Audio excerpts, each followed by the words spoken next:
une dévocation du CRID qui a été justement créée par des organisations qui voulaient d'un côté faire évoluer la pensée sur le développement à un moment donné où on était à la fin, d'une première période de décolonisation et où on était aussi dans un contexte de très fort assistantialisme sans forcément tenir compte justement de ces peuples qui avaient lutté pour leur décolonisation, et des organisations qui ont donc voulu défendre une valeur qui reste assez centrale pour les membres du CRID, qui est celle du partenariat.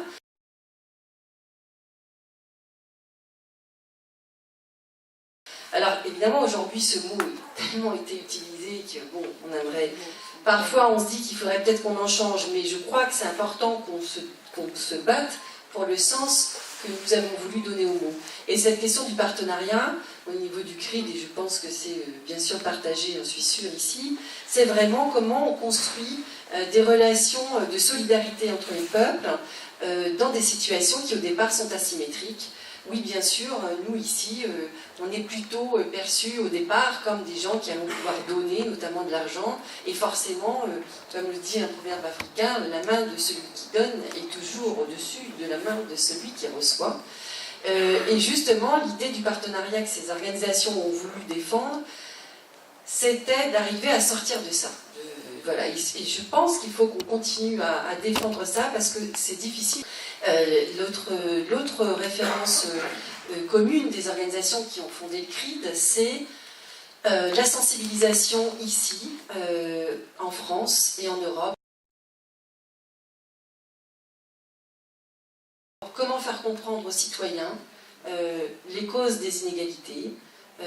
La pauvreté n'est pas une fatalité, mais c'est quand même souvent comme ça qu'elle est amenée, qui amène du coup à développer des actions plutôt caritatives plutôt que des actions de solidarité internationale.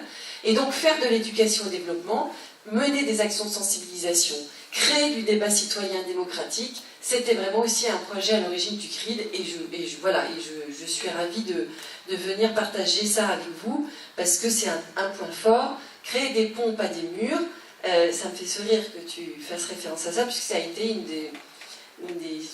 belle expérience que j'ai eue au CRID, puisqu'on a lancé cet appel à mobilisation en avril 2008. Le CRID avait créé un groupe migration, considérant que les acteurs de solidarité internationale n'étaient pas assez investis et impliqués sur les questions de lutte pour les droits des migrants, de prise en compte des enjeux d'immigration internationale, et qu'en dehors de certaines associations comme la CIMAD, comme le Secours catholique ou le CCFD, il fallait vraiment qu'on donne une approche beaucoup plus transversale de ces enjeux d'immigration.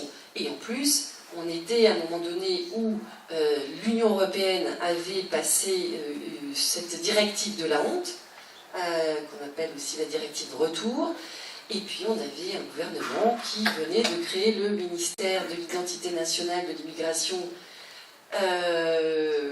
etc., qu'on surnommait M3IDS, dont on n'a pas réussi à se débarrasser pendant 3 ans, même si à un moment donné ils l'ont fermé, mais tout a été rapatrié au ministère de l'Intérieur, ce qui n'était quand même pas mieux.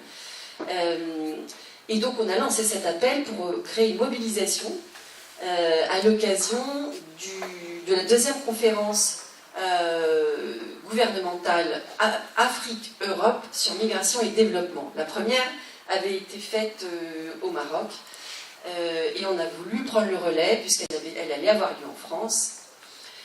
Et voilà, et c'est comme ça qu'est née des pompes à des murs, et qui existe toujours, et on est ravis, et c'est absolument central. Ils étaient encore très présents au Forum social mondial à Tunis. Voilà, alors c'était pour vous dire aussi en même temps quelques mots du CRID, hein. Donc aussi on a un collectif, et on a 52 associations de solidarité internationale. On dit plutôt association de solidarité internationale que ONG, parce que justement, depuis le début des années 2000, quand le CRID s'est redéployé après une petite période de crise, il s'est redéployé sur l'idée de participer à la construction du mouvement de solidarité internationale en France, en Europe et dans le monde. C'est un très beau projet, et ça signifie quoi de parler de mouvement de solidarité internationale?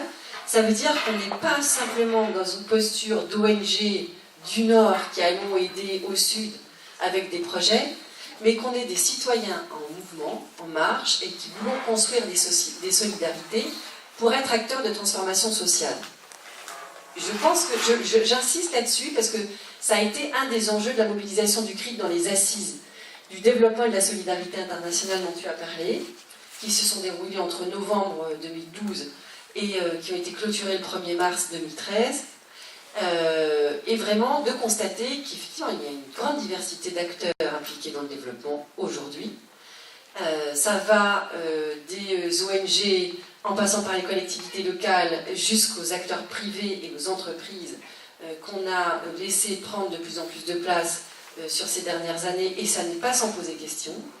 Et revendiquer des acteurs associatifs de solidarité internationale aujourd'hui est vraiment quelque chose de très important. Dans le CRID, il y a bien sûr des ONG de développement classiques, mais il y a aussi des associations environnementalistes, comme il y a des associations de droits de l'homme, parce que ce mouvement de solidarité internationale, c'est tout ça à la fois.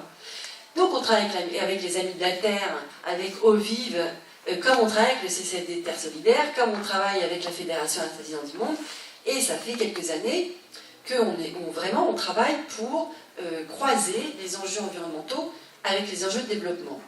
Et ça doit se faire à toutes les échelles, aussi bien au niveau national comme on le fait au niveau du CRID, qu'au niveau local, comme vous le faites, au niveau de la Maison des Tiers-Mondes et de la solidarité internationale. Voilà.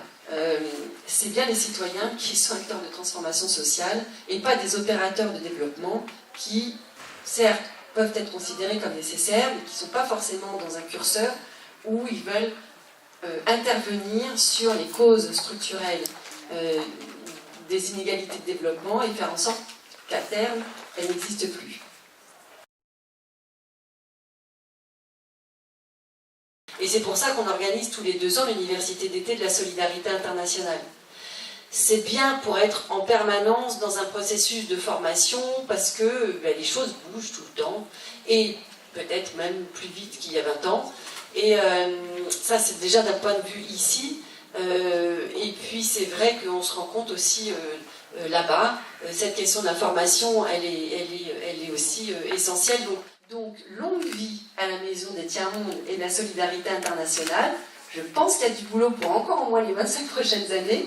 Et vraiment, on va le faire ensemble parce que je crois qu'on a vraiment beaucoup de luttes et de choses à partager sur tous ces enjeux-là.